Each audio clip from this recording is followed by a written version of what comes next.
చాట జల్లెడ రాసినవారు కోలార్ కృష్ణ అయ్యర్ గారు. సిళ్ళంగేరి దేశపు రాజు ఆస్థానంలో ఒక ఉన్నతోద్యోగి స్థానం ఖాళీ పడింది. రాజు అలాంటి స్థానాలకు కొత్త వాళ్లను నియమించవలసి వచ్చినప్పుడు వాళ్లను తన గురువు చేత పరీక్ష చేయించేవాడు.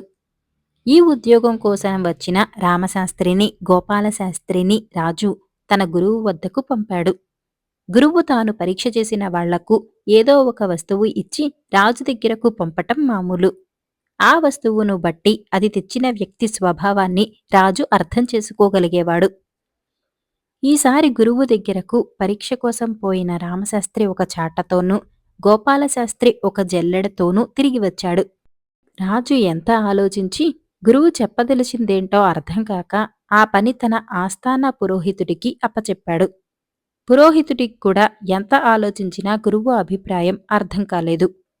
అతడు అలా ఆలోచిస్తూ ఇంటికి పోయేసరికి భార్య దంచిన వడ్లను చాటతో చెరగటము, ఏదో పిండిని జల్లెడ పట్టటము అంతా కంటపడింది.